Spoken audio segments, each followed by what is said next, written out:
अब एक दूसरे का हम सभी लोग शत्रु बन गए। तो एक लोगों ने कहा कि ब्रह्म निराकार है, दूसरे लोगों ने कहा कि ब्रह्म साकार है। अब इन दोनों को जो झगड़ते हुए देखा वो कहा ना वो निराकार है ना साकार है, इसको जिसको लेकर के इतना बकवास हो बेकार है। तो कुछ लोग ऐसे भी होते भैया ईश्वर के नाम पर इतनी झगड़ा, इससे अच्छा था कि ईश्वर नहीं होता। तब कुछ दिन के बाद फिर वो महावत आया है ना, जो हाथी वाला था वो आया, सभी अंधे लोग जमा हो गए, भैया हाथी देखना चाहते। महावत ने कहा कि उस दिन तो तुम लोग देखे थे, फिर से क्या देखो, करे उसी दिन के तो चक्कर में हम लोग झगड़ा कर लिए। तो जो हाथी कि बोलो क्या देखना चाहते हो? अच्छा तो भैया एक बात बताओ कि हाथी गोल चबूतरे की तरह होता है या नहीं? महावत बोला होता है। तब पैर पकड़ने वाले बोले क्या हम गलत बोल रहे हैं, गोल खंबे की तरह नहीं होता हाथी? कि हाँ बिल्कुल होता है। तब तक कान पकड़ने वाले बोले क्या भैया हम गलत बोल रहे, सूप अन्न साफ करने वाले सूप की तरह नहीं होता? महावत बोला बिल्कुल होता है। तब पूंछ पकड़ने वाले लोग बोले क्या भैया झाड़ू की तरह नहीं होता? कि बिल्कुल होता है। कि यार कितना हाथी रखे हो, 2-4-10 रखे हो क्या? तो महावत बोला नहीं हाथी तो एक ही है। तो लोगों ने कहा हमको अनेक क्यों लग रहा है? तो महावत बोला कि क्या आप काश आपके ज्ञान की आंखें खुले होते तो आप ये प्रश्न ही नहीं करते, है ना? आप इतना प्रश्न इसलिए कर रहे हो क्योंकि आपका ज्ञान का आंख बंद है। भैया हाथी तो एक ही है, लेकिन हमको अनेक क्यों लग रहे हैं? क्योंकि हमारे ज्ञान के नेत्र खुले नहीं हैं। तो यहाँ पर भगवान शिव ने कहा कि जो ब्रह्म निराकार है वही साकार है। जैसे देखिए नील का अर्थ होता है जल। अगर जल का कोई आकार नहीं होता, लेकिन उसी जल को अगर कोई कटोरी में ले ले और उसको अगर फ्रिज में रख दे तो वो बर्फ बन जाए। तो जल क्या हो गया? ये निराकार, और बर्फ क्या हो गया? साकार। लेकिन ये बात भूलना नहीं चाहिए कि बर्फ जल ही बना है, और बाहर जब निकालोगे तो बर्फ फिर क्या बन जाएगा? जल। तो जो निराकार था वही साकार हुआ, और जो साकार था वही निराकार है। इसलिए भगवान में कोई अंतर नहीं है।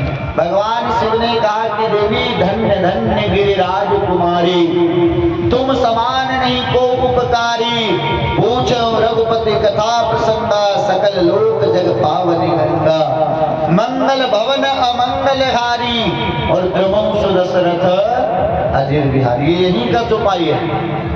हम समझते हैं सभी को ये चौपाई याद होगा, मंगल भवन अमंगलहारी। तो कहते हैं भगवान शिव की देवी दुनिया में वही भाग्यशाली है जो भगवान के बारे में जानना चाहे, है न? क्योंकि हमसे प्रेम करते लोग धन के कारण, बल के कारण, और महाराज हमारे रूप के कारण, लेकिन ये सच्चा प्रेम नहीं माना जाता। सच्चा प्रेम तो वो है जो भगवान के संबंध से हमें लोग प्रेम करें। क्योंकि भगवान शिव कहते हैं कि धन्यासि भक्तासि परमात्मनस्त्वं यद् ज्ञातुम् इच्छाम तव राम तत्त्वं पुरं न केनाप्य अभिचोदितो हम वक्तुं रहस्यं परमं निगूढ़ं। देवी आप धन्यवाद के पात्र हो। क्यों? क्योंकि आपने भगवान के बारे में जानने की जिज्ञासा करी। इसीलिए मैं आपको पूरी राम कथा सुनाता हूँ। भगवान का जन्म क्यों होता है? तो 5 कारणों का यहाँ पर भगवान शिव ने वर्णन किया कि द्वारिपाल हरि के प्रिय दो, और जय जान सबको श्राप थे दोनों भाई, तामस असुर देह तीन पाई। भगवान नारायण के 2 द्वारपाल थे। कौन कौन? जय और विजय। एक बार सनक, सनंदन, सनातन और सनत कुमार ये चारों भाई भगवान का दर्शन करने के लिए वैकुंठ में आते हैं। तो इन दोनों द्वारपालों ने चारों कुमारों को द्वार पर रोक दिया। इन चारों भाइयों को क्रोध आ गया और सनत कुमार ने इनको श्राप दिया कि जाओ राक्षस हो जाओ। क्यों? जो जीव को भगवान से नहीं मिलने दे वो राक्षस, इसलिए राक्षस हो जाओ। दोनों चरण में गिर पड़े। तब इनको दया आई कि 3 जन्म तो तुमको लेना पड़ेगा भैया। तो वही जय और विजय एक जन्म में हिरण्यकश्यप के रूप में आता है, जिनका उद्धार करने के लिए भगवान नरसिंह का अवतार होता है। हिरण्याक्ष के रूप में आता है तो भगवान वराह का अवतार होता है इनके उद्धार के लिए। रावण और कुंभकर्ण में के रूप में आए तो भगवान श्री राम के रूप में आते हैं। और दंतवक्र और शिशुपाल बना तो भगवान कृष्ण के रूप में आकर के इनका उद्धार करते हैं। एक भगवान के जन्म का कारण ये रहा और दूसरा जन्म का कारण भगवान का रहा कि महाराज एक वृंदा नाम की देवी थी, उनके पति पातिव्रत धर्म को भगवान ने नष्ट किया, जिसके कारण वृंदा कुपित होकर के भगवान को श्राप दे दी। इसलिए भगवान दूसरा वृंदा के श्राप को सिद्ध करने के लिए अवतार लिए। इसी तरह सूत्र रूप में वर्णन करे कि एक बार नारद जी ने श्राप दिया, इसलिए भगवान का अवतार हुआ। तो गिरजा चकित भई सोनी बानी और नारद बिसेनो भगत पुनि ज्ञानी। गिरिजा नाम बड़ा सार्थक है। गिरिजा का अर्थ होता है पर्वत। गिरि मतलब क्या होता है? पर्वत। तो पर्वत अपने जगह से नहीं हिलता, तो पर्वत राज की पुत्री कौन है? मां पार्वती। तो पार्वती जी अपने जगह से कैसे हिलेंगे? जब भगवान शिव ने कहा कि नारद श्राप जी ने एक बारा कल्प एक ते लगी अवतारा, एक बार नारद जी ने श्राप दिया तो मां पार्वती के भोलेनाथ रुक गई। नारद कौन है? पार्वती जी के गुरु हैं। पार्वती जी नारद भगवान शिव को प्राप्त किनके कृपा से की? नारद जी की कृपा से।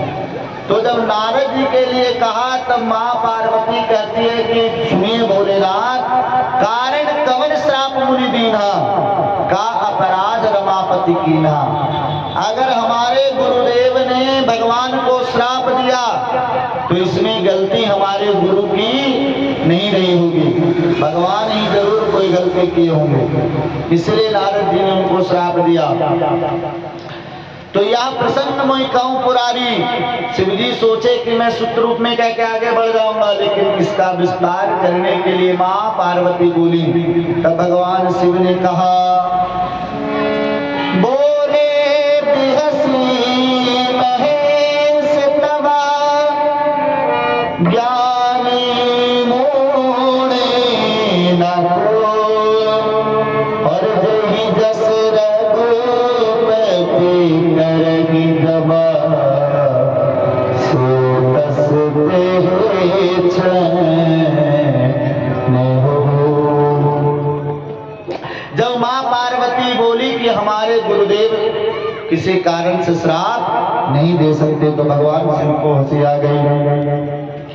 शिव जी ने कहा कि देवी, इस संसार में ना कोई ज्ञानी है और ना कोई मूर्ख है। जिसको भगवान जैसा जब बनाना चाहे जीव उसी प्रकार से बन जाता है। जीव में कोई सामर्थ्य नहीं, क्योंकि हम यह जीवन एक पतंग डोरी राम जी के हाथ में, ऊपर उड़े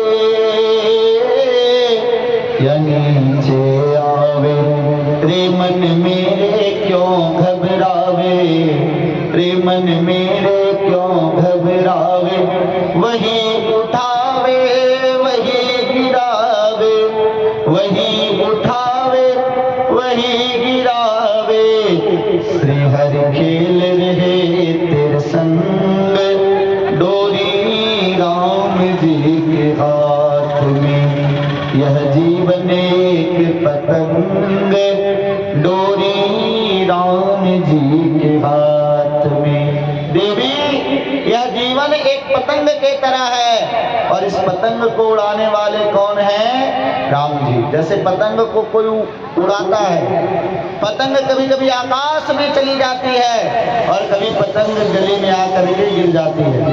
तो पतंग का ऊपर जाना और पतंग का गले में गिरना ये कोई पतंग की विशेषता नहीं है। ये विशेषता तो है जो पतंग को उड़ा रहा है, उसी तरह से हम लोग भी पतंग के तरह हैं और हमको उड़ाने वाले कौन हैं? राम जी।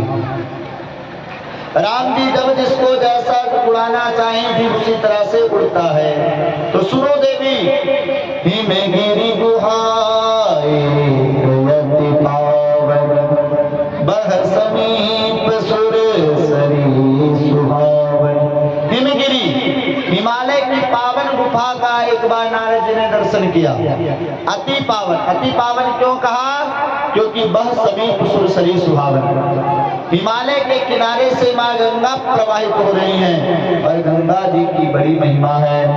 गंगा गंगेतियो भूर्यात् योजनानां सतैरपि और मुच्यते सर्व पापेभ्यो विष्णुलोकं स गच्छति। सज्जनों, केवल गंगा गंगा कोई बोलता है तो 200 योजन की भूमि पवित्र हो जाती है। योजना नाम सतैरपि, एक योजन में 12 किलोमीटर होता है। अगर कोई गंगा गंगा का उच्चारण करे तो जहां पर रहता वहां से 1200 किलोमीटर की जो भूमि है वो पवित्र हो जाती है। और अगर केवल कोई गंगा जी का दर्शन कर ले, मुच्यते सर्व पापेभ्यो, दर्शन और पान और स्नान करने से जीव माँ भगवान वैकुंठ विष्णु जी के धाम का अधिकारी हो जाता है, जो केवल एक बार माँ गंगा में डुबकी लगाता है। तो वह समीप सुरसरी सुहावनी। जब इतना अच्छा वातावरण देखा नारद जी ने, तो नारद जी के मन में ये भाव जगा कि मैं बैठ करके भगवान का भजन करूं, है ना। नारद जी के मन में क्या भाव जगा कि कुछ समय के लिए यहाँ बैठ जाऊं और भगवान का भजन करूं। देखिए, आजकल लोग कहते हैं ने कि वातावरण को सुधारने की बड़ी आवश्यकता है। नहीं नहीं, हम अगर अपने आप को सुधार लें तो वातावरण खुद सुधर जाएगा, है ना। जिस समय लॉकडाउन लगा था उस समय गंगा जी का पानी कितना पवित्र हो गया था। तो दुनिया में सबसे ज्यादा अगर किसी को क्षति पहुंचाता है कोई, प्रकृति को अगर कोई सबसे ज्यादा दूषित करने का कार्य करता तो मनुष्य, क्योंकि मनुष्य अपने स्वार्थ के लिए प्रकृति के साथ में जो नहीं करने का वह भी कर देता है। तो ऐसे प्रकृति को सुधारने के लिए कुछ लोग आगे आते हैं, है ना, कि ताकि समाज की व्यवस्था बनी रहे, वो चाहे मिथिलेश जी के रूप में। देखिए, जबरदस्ती बेचारे कथा यहाँ रख दिए। कल यजमान जी बोल रहे थे कि इच्छा नहीं भी होने के बाद में, देखिए हमारी और आपकी इच्छा से कुछ नहीं होता। वो जो माता रानी बैठी हैं वो जो सोचती हैं वही होता है। लेकिन देखिए, सभी लोगों के द्वारा कार्य हो भी नहीं सकता। कई लोग आलोचना करेंगे, कई लोग प्रशंसा भी करेंगे, लेकिन प्रशंसकों से अपने आप को बहुत अभिमानी नहीं बनाना और आलोचकों से अपने मन को कभी गिराना नहीं। हमको अपने कार्य पथ पर आगे बढ़ते रहना चाहिए।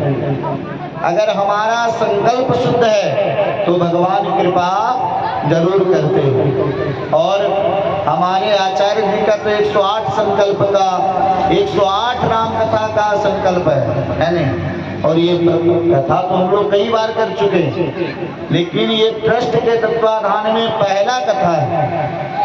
तो भगवान हम लोगों पर कृपा करें और धर्मेंद्र सिंह जी के तरह यजमान हम लोगों को मिलते रहे, ताकि हम लोगों का कार्य इसी तरह से आगे प्रगति के मार्ग पर बढ़ता रहे। तो नारायण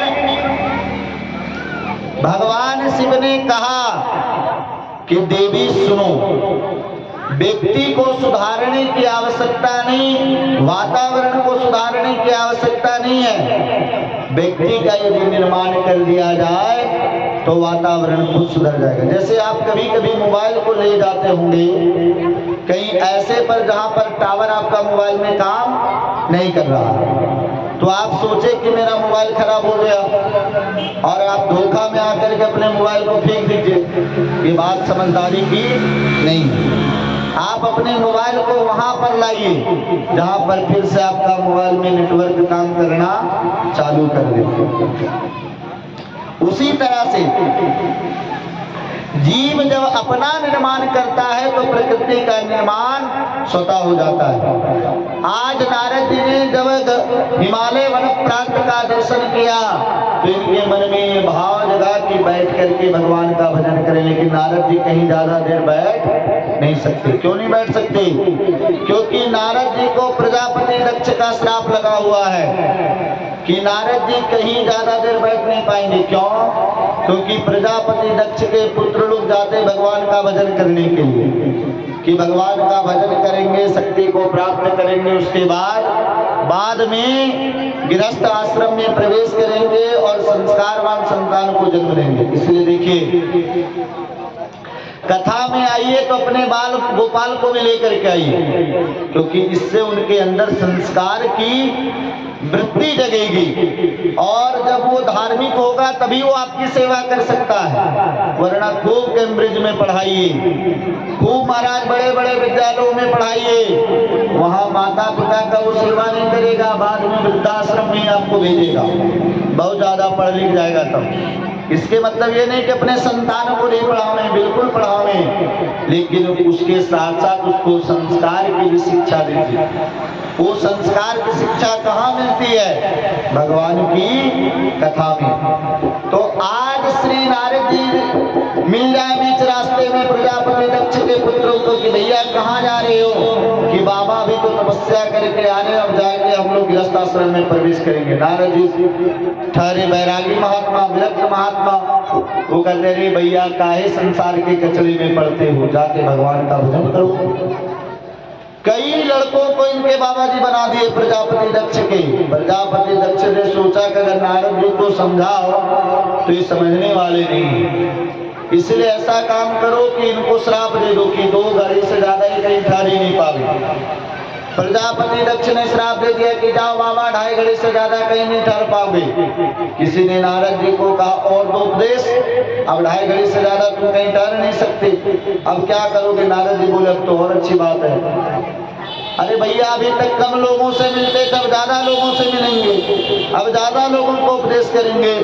लेकिन आज जब नारद जी बैठ करके भगवान का भजन करना चाहते हैं तो ये श्राप अखरने लगा। लेकिन देखिए एक बात है, दुनिया में किसी भी बात को काटने के लिए एक साधन यहाँ पर गोस्वामी जी महाराज कहते हैं कि श्राप लगा है कर्म के रूप में, लेकिन नारद जी ने सुमिरत हरि श्राप गति बाधी और सहज विमल मन लाग समाधि। नारद जी ने भगवान का स्मरण किया और भगवान के स्मरण का फल नारद जी को क्या मिला कि नारद जी ने जैसे ही भगवान का स्मरण किया सभी श्राप का जो बाधा था वो दूर हो गया। देखिए संसार का नियम ये सुप्रीम कोर्ट की तरह है। जैसे कोई व्यक्ति अगर अपना केस लोअर कोर्ट में हार जाए तो हाई कोर्ट में अपना भैया सजा को माफी कराने के लिए मांगता है। अब हाई कोर्ट भी मान लो हार गया तो सुप्रीम कोर्ट जाएगा, और सुप्रीम कोर्ट मान लो किसी कैदी को मृत्यु दंड दे दिया, अब तो फल भोगना ही पड़ेगा। लेकिन सुप्रीम कोर्ट से भी ऊपर एक कोर्ट है, उसको क्या बोलते हैं? राष्ट्रपति।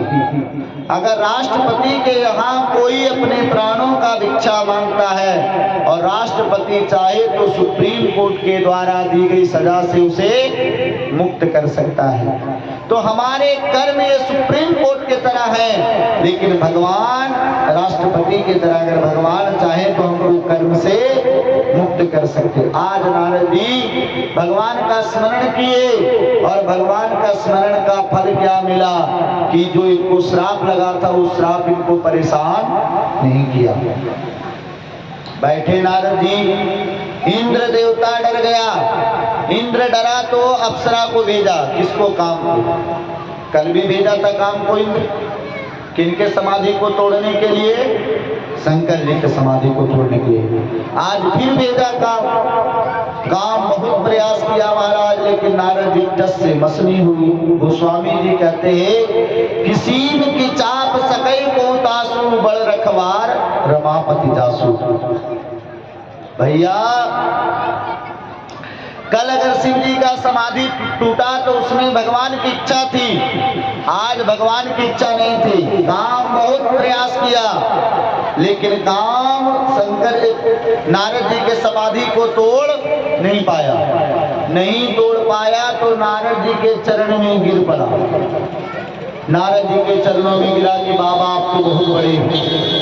अरे आपके तरह बड़ा कौन है संसार में। महाराज काम के कोप ने बड़े बड़े आचरणशीलों को डगमगा दिया लेकिन आपके ऊपर काम का कोई प्रभाव नहीं पड़ा। नारद जी को जब बड़ाई किया गया तो नारद जी को लगा हम तो बहुत बड़े हो गए, हमको क्रोध भी नहीं आया। देखिए कभी कभी अगर आदमी की प्रशंसा की जाए न तो आदमी अपना प्लेटफार्म ही भूल जाता है। एक आदमी बेचारा कंधे के ऊपर जो है कंबल डाले और रेलवे स्टेशन की तरफ आ रहा था, तब तक रेलगाड़ी खुल गई। कब खुली तो लोगों ने सोचा कि इसको रेलगाड़ी में बैठना था, बेचारा का रेलगाड़ी छूट गया। तो सभी लोगों ने कहा वाह बहादुर पहलवान आ जाओ, वाह बहादुर पहलवान आ जाओ। अब वो आओ ने ताव देखा और बैठ गया रेल जा करके ट्रेन में। अब ट्रेन में बैठा तो मुंह लटका लिया।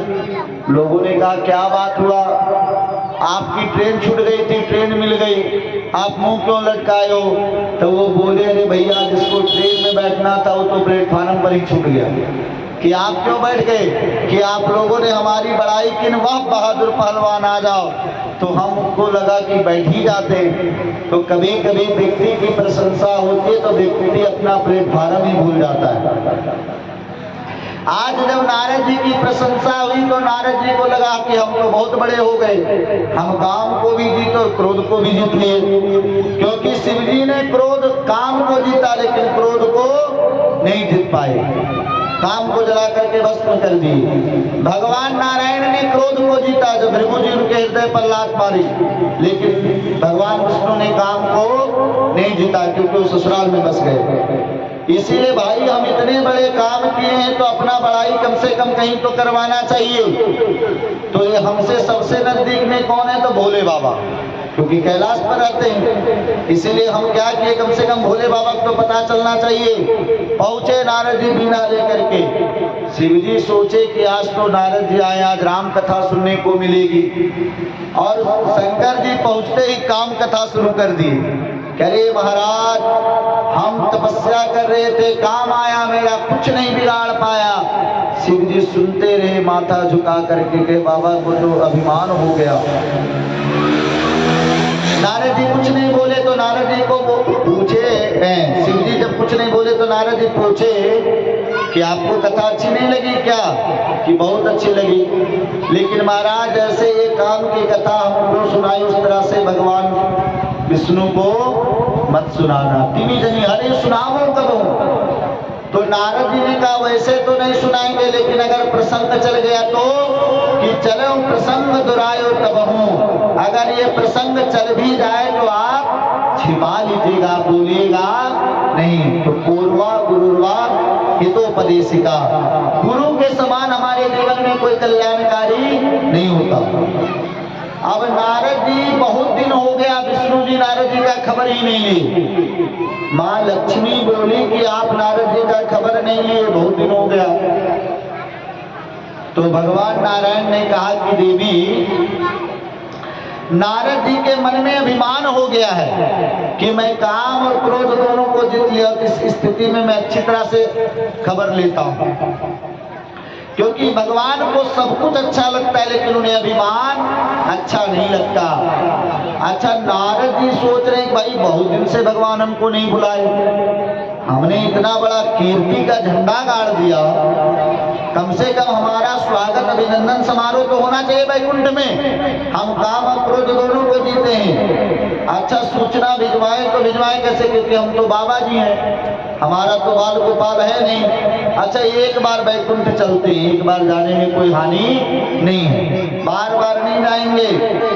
अब महाराज गोस्वामी जी कहते हैं कि एक बार तल पर बीना और गावत हरि गुण गानी प्रवीणा। एक बार नारद जी हाथों में बीना लेकर कर भगवान के गुणगान करते वैकुंठ पहुंचे। पर बीना पहले भक्त नारद आते थे, अब चतुर नारद आए हैं।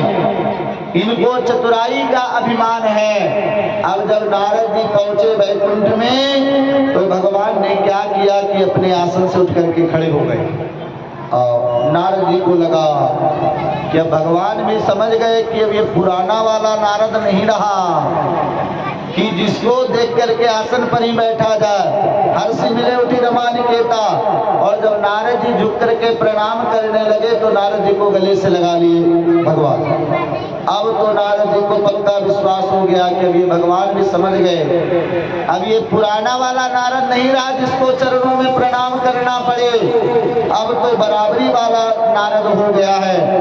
और भगवान ने कहा कि बहुते दिनन कीन मुनि दाया। अरे महाराज, आपने बहुत दिन के बाद दया की। भगवान का कहने का भाव ये था कि पहले तो आप दर्शन करने के लिए आते थे, अब तो आप दया करके आए हैं, है ना। अब नारद जी ने इस तरह से कह करके नारद कहो सही, तब नारद जी ने कहा प्रभु क्या बतावें आपको। अरे हम हिमालय के वन प्रांत में भगवान का भजन करे थे। अच्छा, फिर काम आया प्रभु, काम कुछ नहीं बिगाड़ा कि नहीं नहीं प्रभु, अरे काम में कुछ नहीं बिगाड़ पाए, हमको क्रोध भी नहीं आया।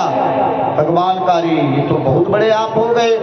नारद कहो सही तब अभिमाना, कृपा तुम्हारी सकल भगवाना। मन में तो अभिमान है ये सब हमारे द्वारा हुआ, लेकिन ऊपर से बनावटी जैसे कुछ लोग होते हैं बना के, ये सब आपकी कृपा से हुआ। अब मन में सोचता है कि ये तो हम किए। तो ऊपर से नारद जी ने क्या कहा कि प्रभु ये सब आपकी कृपा है। भगवान के भैया, अब जब नारद जी भगवान के चरणों में प्रणाम करके नीचे बैठने लगे तो भगवान बिल्कुल उनको बगल में बैठा लिए। अब तो नारद जी को पक्का विश्वास हो गया कि हम भगवान के बराबरी वाले हो गए, इसलिए तो भगवान नीचे नहीं बैठने दिए। अब जब नारद जी बैकुंठ से चले तो भगवान ने अपने माया देवी को टेलीफोन किया। माया देवी बोली प्रभु आदेश करे क्या करना है। कि सुनो, नारद जी के मन में अभिमान का फोड़ा हो गया है, इसीलिए ऑपरेशन थिएटर की पूरी तैयारी करो। अब नारद जी के शरीर में जो अभिमान का फोड़ा हुआ उसकी ऑपरेशन करनी। किसी ने भगवान से कहा कि प्रभु आपने नारद जी को प्रणाम नहीं करने दिया, चरणों में नहीं बैठने दिया, ऐसा आपने क्यों किया, उनके अभिमान को बढ़ाया क्यों। तब भगवान बोले कि भैया बात ऐसी है कि अगर किसी के शरीर में फोड़ा हो गया तो किसी डॉक्टर के पास जाता है, तो डॉक्टर उसको दवा देता है, किस दवा को खाइए तो फोड़ा आपका बैठ जाएगा, ठीक हो जाएगा। लेकिन वो व्यक्ति उसके डॉक्टर के द्वारा दिया गया दवा का औषधि का सेवन नहीं करे तब फोड़ा थोड़ा बड़ा होगा। फिर दूसरे डॉक्टर के पास जाएगा, कहेगा भैया तुम हमको दवा दो, तब वो दूसरा डॉक्टर बोलेगा ये बैठने लायक नहीं रहा, अब तो इसको बढ़ाया जाए, और जब ये पूरा पक जाएगा तो इसकी ऑपरेशन की जाएगी। तो नारद जी के मन में जो अभिमान आया उस समय इनको भगवान शिव ने एक ज्ञान का गोली दिया। अगर उस ज्ञान गोली का सेवन कर लेते नारद जी तो इनका अभिमान उसी समय समाप्त हो जाता, लेकिन इनका तो और अभिमान बढ़ा। तो भगवान के और बढ़ाओ, तो माया देवी को टेलीफोन किए भगवान।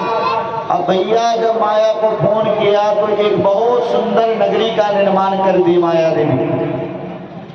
इसी रास्ते से नारद बाबा गए थे तो उस समय कुछ नहीं था, है ना। लौटने लगे तो एक बहुत सुंदर नगर का निर्माण हो गया। माया किसे कहते, माँ मतलब नहीं और या मतलब जो, जिसकी सत्ता कभी भी विद्यमान नहीं उसको माया कहा गया। जैसे संसार नश्वर है लेकिन माया के कारण ही हमको सत्य लगता है। तो क्या देखे कि बहुत सुंदर नगरी है और वहाँ का राजा अपने लड़की का विवाह कर रहा है। तो नारद जी तो बाबा जी हैं, इनको किसी का विवाह हो रहा है, वहाँ क्या जरूरत था जाने का। तो नारद जी ने कहे कि नहीं नहीं नहीं, सुनी सब चरित भूप गिरे आए। नारद जी बोले रे एक बार चल करके देखने में कोई दिक्कत नहीं है। तब तक एक महापुरुष ने कहा, जब नारद जी आए तो नारद जी के चरणों में विश्व मोहिनी ने प्रणाम की। शब्द बड़े सांकेतिक हैं, जिसने विश्व को मोहित कर रखा हो वही माया। अब नारद जी जब हाथ देखने लगे तो हाथ में कुछ और लिखा था, नारद जी समझे कुछ और। हाथ में लिखा था कि जो ये बड़े अमर सोई होई, समर भूमि तही जीत न कोई। इस कन्या का विवाह जिसके साथ में हो जाएगा वो दुनिया में अमर अजर हो जाएगा, उसको दुनिया में कोई जीतने वाला नहीं होगा। ये सब लक्षण भगवान के हैं, लेकिन नारद जी को लगा कि इसका विवाह जिसके साथ होगा उसमें ये गुण आ जाएगा। अब तो नारद जी को लगा कि अरे बस भगवान बनने में इतनी ही कमी रह गई। काम क्रोध को तो हम जीत ही लिए, और भगवान भी अपने ससुराल में रहते हैं समुद्र में, क्योंकि लक्ष्मी मैया समुद्र से निकली तो भगवान क्षीर सागर में रहते। और इस राजा का भी तो कोई बेटा बेटी है नहीं, अगर इसके साथ में मेरा विवाह हो गया तो हम भी ससुराल में रहेंगे चकाचक। लेकिन भगवान का विवाह तो इसलिए हुआ कि वो त्रिभुवन सुंदर है, वो कंदर्प दर्प दमनीय है भगवान, इसलिए उनका विवाह हुआ। लेकिन हम तो बाबा जी हैं, बाबा जी से क्यों ये राजकुमारी विवाह करेगी? तो क्या किया जाए? भगवान का स्मरण किया जाए। देखिए भगवान का स्मरण किया नारद जी ने। नारद जी जब स्मरण किए तो भगवान प्रकट हो गए।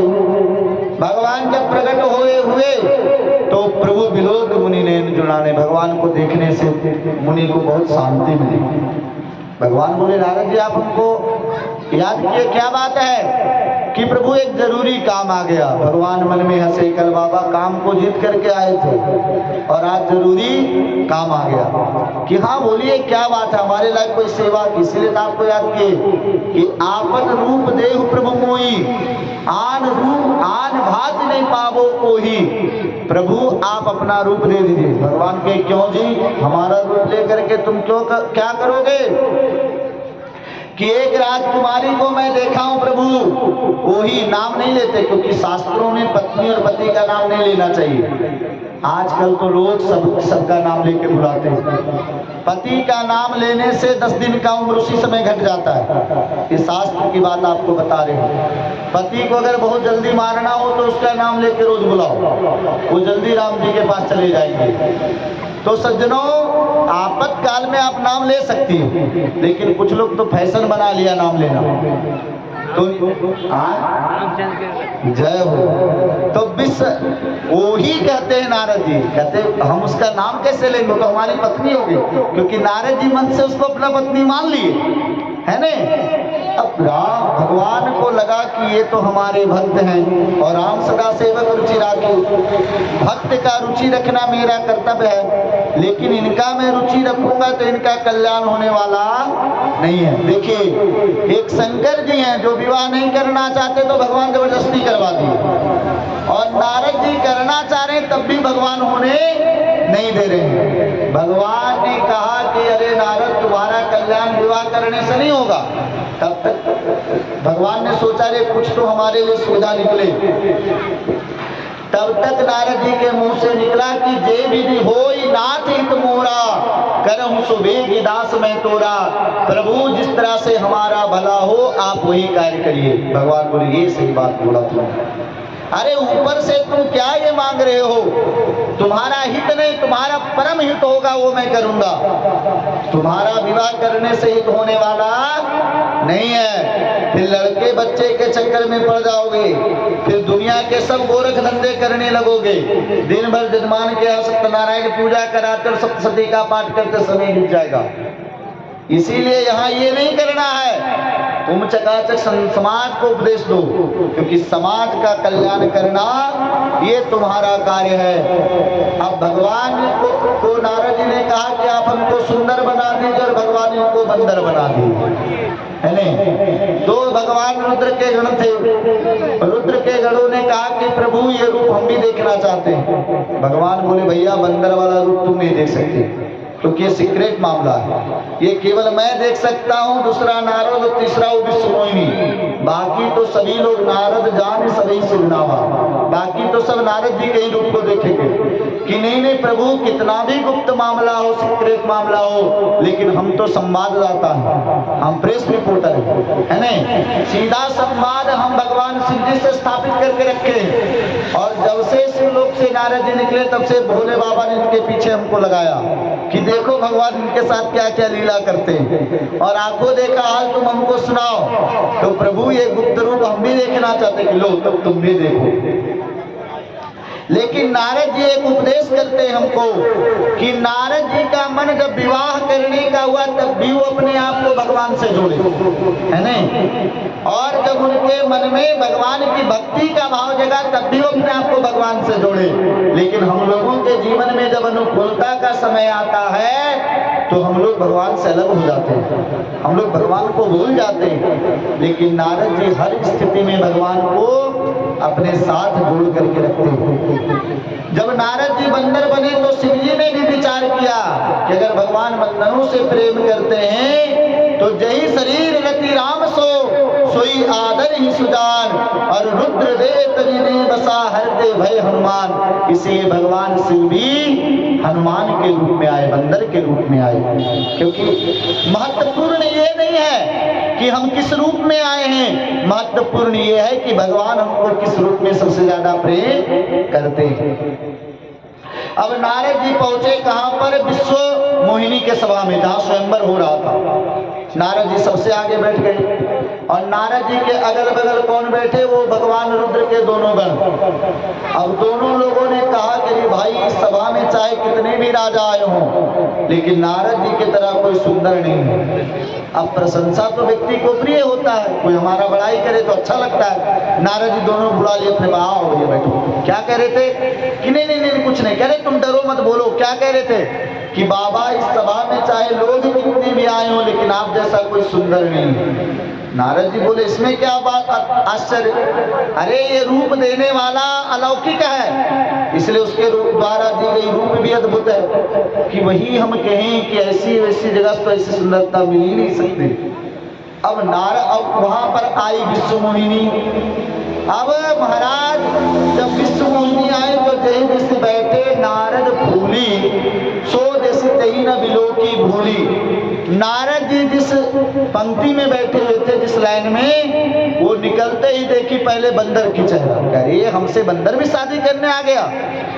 अब उस लाइन में ही वो नहीं देखती। अब जो उस लाइन में और राजा लोग बैठे हुए थे वो बेचारे रोने लगे कि कहां से कहां ये बाबा जी के बीच में हम बैठ गए, इनके कारण हमारे और भी नहीं देखा जा रहा है। देखिए इसका मतलब क्या है, इसका अर्थ क्या है।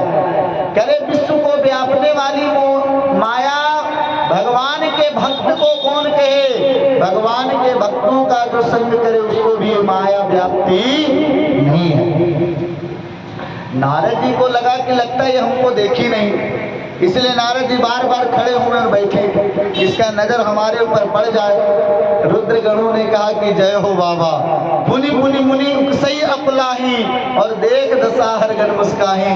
भगवान रुद्र के गण देखते कहते जय हो प्रभु आपकी माया। अरे नारद जी को भी नहीं छोड़े आप। अब नारद जी तो बेचारे बड़े परेशान, अब उधर विश्व मोहिनी देखे ही नहीं। और उसी सभा में भगवान नारायण आए, धरि तनु कह गयो कृपाला, और कुंवरी हर्ष में लो जयमाला। बोलिए मायापति भगवान की। उसी सभा में भगवान राजकुमार का रूप धारण करके आए, और विश्व मोहिनी ने उनके गले में माला डाल दी, क्योंकि माया जब भी होगी तो मायापति की ही होगी, मायापति का तरीके कोई किसी की हो नहीं सकती। अब महाराज, अब नारद जी को बड़ा क्रोध आया है नहीं। नारद जी ने कहा कि रुद्रगणों से क्यों जी, तुम लोग कह रहे थे कि हमारा ही विवाह होगा, हुआ क्यों नहीं? और तुम कहते थे कि हम बहुत सुंदर हैं, तो विवाह क्यों नहीं हुआ? तब रुद्रगणों ने बोला कि बाबा सुंदर तो आप अभी भी हो, अगर हम पर विश्वास नहीं तो दर्पण में मुंह देख लो। अब देखिए, नारद जी के पास दर्पण तो था नहीं, तो अपने चेहरा को पानी जल में देखा और वो बंदर वाला चेहरा देखे तो इनको क्रोध आया कि मूर्ख, जा निशाचर हो, तुम्हारा कपटी पापी दो, जाओ तुम लोग दोनों राक्षस हो जाओ। देखिए, हास्य तो अच्छा है लेकिन किसी का उपहास बुरा है। आप हंसी मजाक करिए लेकिन किसी को उपहास का पात्र मत बनाइए। अच्छा, रुद्रगणों को कोई ये कहे कि एक सलाह पहले नहीं दे सकते थे कि पहले मुंह देख लेते नारद जी, ताकि इतना तमाशा नहीं होता। तो देखिए, हंसी उड़ाने वाले लोग सलाह देते ही तब हैं जब आप कुछ करने लायक ना बचे। रुद्रगण तो नारद जी के चरण में गिर गए कि बाबा, हम तो केवल आपके रूप की सूचना दिए, तो हमको तो आप राक्षस बना दिए, लेकिन जो रूप दिया उसको बस अब उसी के पास मिलने जा रहा हूँ। और चले नारद जी वहां से तमतमाते हुए, भरकत अधर को मन माही, सपदी चले कमलापति पाही। भगवान नारद जी बिल्कुल छटपट करते पहुंचे जब जाएंगे भगवान के पास, लेकिन भगवान बड़े बहुत हुए, बीच ही पंथ मिले धनुजारी। भगवान बीच रास्ते में मिल गए। अच्छा, भगवान बड़े कौतुकी हैं, वो मिले तो अकेले नहीं, संग रमा सोई राजकुमारी। एक तरफ माँ लक्ष्मी है और दूसरी तरफ कोई विश्वमोहिनी। अब नारद जी को लगा कि जले पर नमक, हमारा एक नहीं होने दिया, स्वयं दो को लिए खड़े हो। नारद जी को भगवान ने पूछा, नारद जी आप कहाँ जा रहे हैं? कि बस आप ही के पास आ रहा था कि हमारे लायक कोई सेवा, कि वो आप कर चुके बंदर बना के, अब आपके लिए कोई सेवा नहीं है। कि बोलिए महाराज, क्या किस लिए हमारे पास आ रहे थे? कि सुनो मुनि, असुर सुराप शंकर ही आप रमा मनिचार और स्वार्थ साधक कुटिल तुम्हारा सदा सुगंध सदा कपट व्यवहार। अरे भैया, जब मदिरा निकला तो समुद्र मंथन में तो दैत्यों को पिला दिए, बेचारा दारू मेहनत उन लोग करे और दारू भी उन्हीं लोग को पिला के मस्त कर दिया। विष निकला तो शंकर जी को आगे कर दिए, और जब लक्ष्मी जी निकली तो तुम सुंदर बन के बैठ गए। कौस्तुभ मणि निकला तो कह के हमको दे दो। स्वार्थी के काम के, कपटी, स्वार्थ साधक, कुटिल, तुम कुटिल हो, कपटी हो, स्वार्थी हो। लगे भगवान को गरियाने नारद जी। भगवान सुन रहे और हंस रहे हैं। अब भाई, कोई किसी को गाली दो और सामने वाला आदमी हंसे तो उसका और क्रोध बढ़ता है। जानते हो तुम ऐसा क्यों करते हो? किस लिए? कि परम स्वतंत्र न सिर पर कोई, भावे मनो करे तुम सोई। तुम परम स्वतंत्र है, तुमको जो मन में आता सो करते हो। किसी को विष पिला देते हो, किसी को मदिरा पिला देते हो बिना मतलब में, लेकिन तुमको मैं छोड़ूंगा नहीं। तुम अच्छे आदमी के चक्कर में पड़े हो। सुनो भैया, तुम अच्छे भले भवन पायन दीन्हा, पाप हुए फल आपन कीन्हा। पायन कहते संदेश को। जैसे पुराने समय में कोई किसी के यहाँ जाता था ने, तो संदेश लेकर के जाता था, रसगुल्ला हो या कुछ भी हो, तो जब उसके यहाँ के भी कोई हमारे यहाँ आता था तो संदेश लेकर आता था। अब ये परंपराएं धीरे धीरे मिट रही है। तो नारद जी कहे कि तुम अच्छे घर में अपना पायन पहुंचाए हो, तुम हमको पत्नी के लिए रुला रहे हो ने, तुमको भी अब एक दिन पत्नी के लिए रोना पड़ेगा। तुम हमको बंदर बना दिए। तो नारद जी चाहते तो बोल देते तुम भी बंदर बन जाओ, लेकिन नारद जी नहीं बोले। नारद जी क्या बोले कि यही बंदरों का एक दिन तुमको सहयोग लेना पड़ेगा। देखिए, भगवान जो बुलवाना चाहे वही जी बोलता है। और भगवान को जब श्राप दे दिए नारद जी, तो श्राप शीश धरी हर सिया प्रभु विनती की। जब भगवान को श्राप नारद जी दे दिए तो ना वहां पे माँ लक्ष्मी है ना माया है, अब केवल भगवान है। और जब श्राप दिए तब नारद जी को होश आया, करी राम राम ही मैंने क्या कर दिया।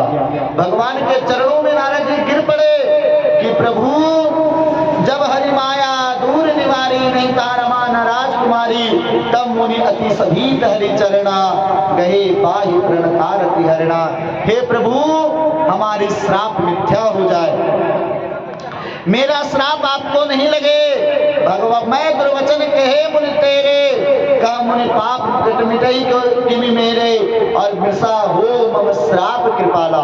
हे कृपालो, हमारा श्राप मृषा मतलब झूठा हो जाए, आपको श्राप नहीं लगे। भगवान ने कहा मम इच्छा का दीन दयाल। नारद, तुम मन में गलानी मत करो, हमको नरलीला करना था, तुम्हारे श्राप का हमें बहाना मिल गया, इसलिए तुम जाकर के प्रेम से रहो। तो नारद जी ने कहा कि प्रभु हमारे मन को शांति नहीं मिल रही, क्योंकि मन बड़ा अशांत हो गया।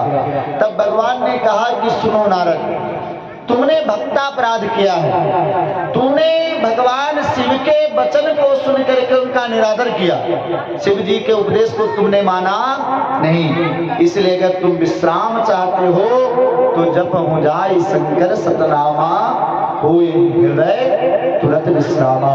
तुम जा करके भगवान शिव